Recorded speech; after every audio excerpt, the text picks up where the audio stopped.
안녕하세요. 오늘은 삼광글라스 M&A와 관련된 최신 소식들을 업데이트하고 이 케이스를 마무리하는 시간을 갖도록 하겠습니다. 먼저 여기까지 도착한 경과를 리뷰해 드리겠습니다. 아시다시피 코로나 사태로 인하여 주식시장이 급락하던 3월 18일 삼광글라스가 분할 합병권을 발표하였죠. 10년 최저가 근방에 머무르던 주가를 활용하여 합병을 한다고 했기 때문에 당연히 상당수의 일반 주주들이 반대를 발표하였습니다. 이 외에도 3%를 보유한 D&H 투자자문연합이 1, 2차 주주서원을 통하여 논리적인 반박을 하였고, 이 외에도 경제개혁연대에서 재벌가 승계에 M&A를 활용하는 거 아니냐라는 의혹을 발표했습니다.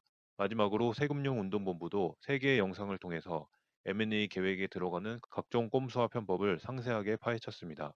이러한 주주들의 반대에 힘을 얻듯이 금융감독원이 4월 9일에 정정신고서 제출을 회사에 요구합니다. 금감원 의견은 공개된 바가 없기 때문에 추측이지만 저희가 1, 2, 3차 영상에도 다루었듯이 현저히 불공정한 합병에 대한 정정 요구가 아니었을지 생각됩니다. 이러한 각종 주주, 행동주의 펀드, 경제단체 및 금감원의 감시의 부담을 느꼈는지 회사는 5월 20일 1차 조정안을 발표합니다.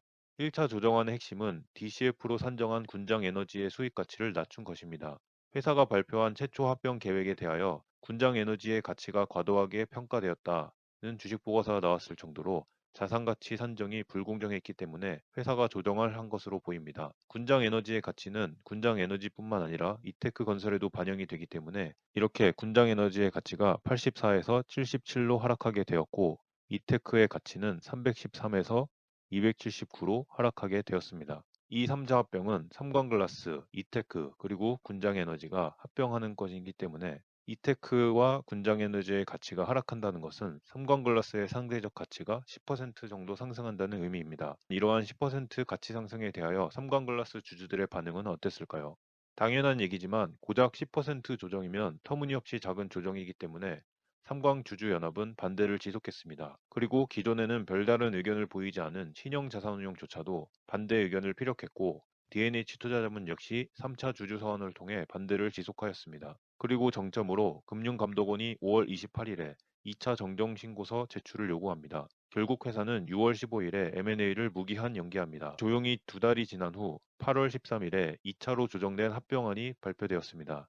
이제 2차 조정의 내역을 살펴보겠습니다. 가장 중요한 것은 삼광글라스의 합병 가치를 주당 26,000원에서 개별 장부가 기준의 36,000원으로 38% 증가시킨 것입니다. 1차, 2차 조정안을 종합해보면 군장과 이테크의 상대적 가치가 10% 하락하였고, 삼광글라스의 절대적 주당 가치가 38% 상승하였기 때문에 결과적으로는 삼광의 총 가치는 약 50% 상승하게 되었습니다. 실제로 삼광의 주가도 최초 합병 발표일 대비 약 50% 상승하는 결과가 나왔습니다. 이제 관건은 이렇게 조정된 2차 추가 조정안에 대하여 주주들 그리고 금감원이 어떤 반응을 할 거냐입니다. 먼저 금감원의 입장을 한번 추측해 보도록 하겠습니다. 회사가 제출한 합병 공시에 들어있는 내용인데요. 삼광글라스 2차 영상에서도 살펴본 바와 같이 회사는 자산가치 36,000원에도 합병을 할 수 있음에도 불구하고 굳이 26,000원에 합병을 진행한다고 했습니다. 솔직컨대 금감원이 회사에 제안한 정정 요구에는 26,000원의 합병을 강행하는 것에 대하여 문제 제기를 했을 가능성도 높아 보입니다. 회사가 이제는 2차 조정안을 통해서 36,000원을 선택했기 때문에 일단 금감원은 문제 제기가 일부 반영되었다고도 볼 수 있습니다. 그러면 삼광의 일반 주주들 입장은 어떨까요? 26,000원에서 36,000원으로 올라간 건 그나마 다행이지만 애초에 36,000원도 상당히 어이없게 낮은 숫자입니다.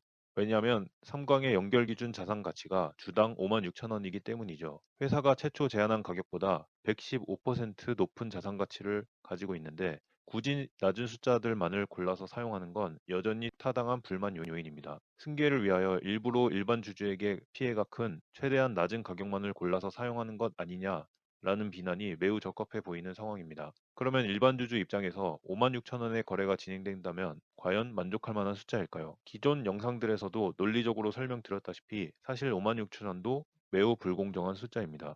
왜냐하면 회사가 3일 회계법인과 계산하여 직접 공시한 내재 가치를 삼광글라스에 그대로 적용한다면 삼광글라스의 주당 가치는 85,000원에서 10만 원에 육박하기 때문이죠. 최초 제한가보다 221%는 높여줘야 합리적인 가격인데 고작 38%, 그것도 외압에 이기지 못해 거의 반강제로 조정하는 상황입니다. 현재 삼광글라스 회사 측 및 일부 소수 주주가 38% 올려줬으니 이제는 모두가 만족해야 한다라는 주장을 하는 것은 황당 그 자체인 것입니다. 그래도 일반 주주들이 만족할 만한 부분은 이렇게 38%라도 올라간 자산 가치를 사용한 사례 자체도 대한민국에서는 최초의 사례이기 때문입니다. 대한민국 주식시장과 상법, 그리고 자본시장법이 얼마나 일반 주주들에게 불리한지를 적나라하게 보여주는 것이죠. 이제 미래 시나리오를 한번 분석해 보겠습니다. 만약 주주들이 5만 6천 원까지 저항을 한다면 누가 그 주체가 되어야 할까요? 불평등하다고 말로 우기는 것만으로는 변화가 없습니다. 논리적이고 체계적이고 집요한 저항이 필요한데 2차 합병 조정안이 발표된 지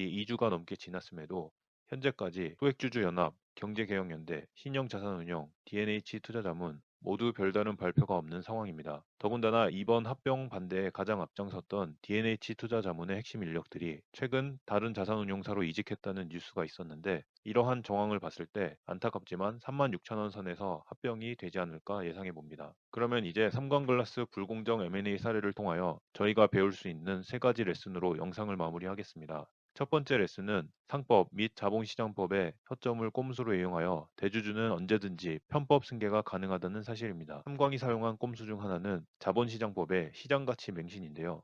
예를 들어 코로나 사태로 인하여 2주 만에 코스피 지수가 1450까지 30% 하락한 상황에서 그 가격을 사용하여 합병을 진행하는 것이 한국에서는 합병이라는 놀라운 사실입니다. 실제로 이번 코로나 급락 때 수많은 지분 상속 및 합병이 진행되었습니다.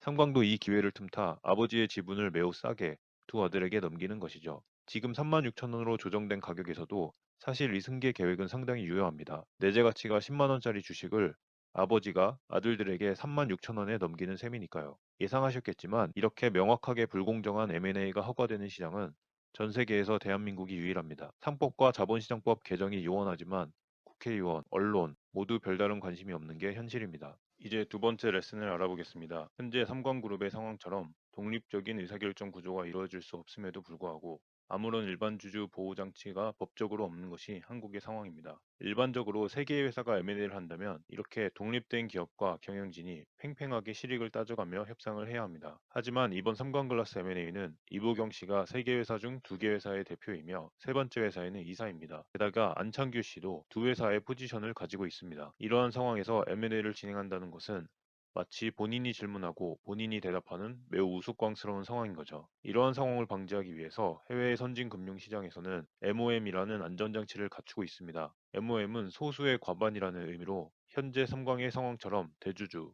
혹은 경영진의 이해관계와 일반 주주와의 이해관계가 대립되는 경우에는 대주주 혹은 내부자를 제외한 나머지 일반 주주의 과반이 찬성해야지만 그 M&A가 진행될 수 있다는 의미입니다. 예를 들어 현재 삼광글라스의 주주 구성을 대략적으로 그래프로 그려보면 절반 정도를 재벌가가 소유하고 있는 상황입니다. 이런 상황에서 이 재벌가와 이해관계가 확대되는 M&A가 진행돼야 한다면 재벌 가족을 제외한 나머지 지분, 이 지분에 대해서 절반 이상의 과반의 표가 있어야지만 합병이 진행될 수 있다는 것입니다.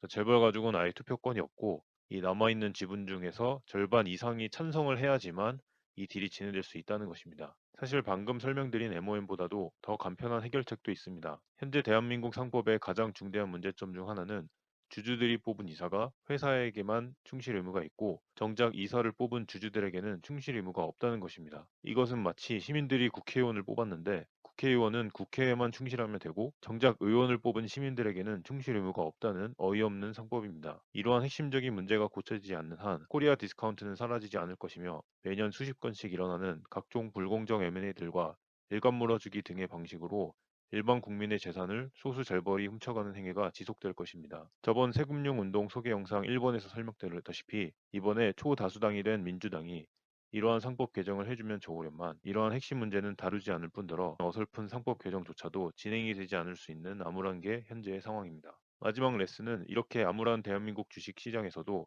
적극적인 주주 관리 행사가 분명히 가치가 있다는 사실입니다. 이번 코로나 사태로 시장이 급락한 3, 4월에 3건의 불공정 M&A가 추진되었습니다. 그 중에서 유일하게 삼광글라스만이 M&A를 성사시키는데 진통을 겪고 시간도 늦춰졌을 뿐더러 일반 주주의 가치도 50%나 상승한 유일한 사례입니다. 물론 삼광글라스가 가장 악질적이었기 때문이라고 볼 수도 있지만 또 다른 시각은 삼광글라스 M&A는 정말 많은 주주가 권리들을 행사했다는 것입니다. 삼광글라스 케이스는 세금융 운동이 향후 적극적으로 추진하기 원하는 선순환 구조를 완성시킨 매우 성공적인 사례라고 저희는 판단하고 있습니다. 먼저 세금융 운동본부, 경제개혁연대, 한국 거버넌스 포럼 같은 전문성 높은 기관들이 불공정 M&A를 객관적이고 논리적으로 분석하여 영상, 공개 질의, 세미나 등을 통하여 공론화를 하였고, 이와 더불어 실질적 주주들인 소액주주연대, DNH 투자자문, 신영자산운용 같은 주주들이 주주 서한, 주총 안건 상정, 가처분 소송, 언론기사 등을 통하여 적극적인 주인으로서의 자세를 보여주었습니다. 그 결과 은근슬쩍 한국 상법의 약점들을 악용하여 승계를 이루려고 한 회사는 어쩔 수 없이 일반 주주의 가치를 50% 상승시켜주면서 M&A를 진행해야 되는 상황에까지 이르게 된 것입니다. 결국 세금융 운동의 철학처럼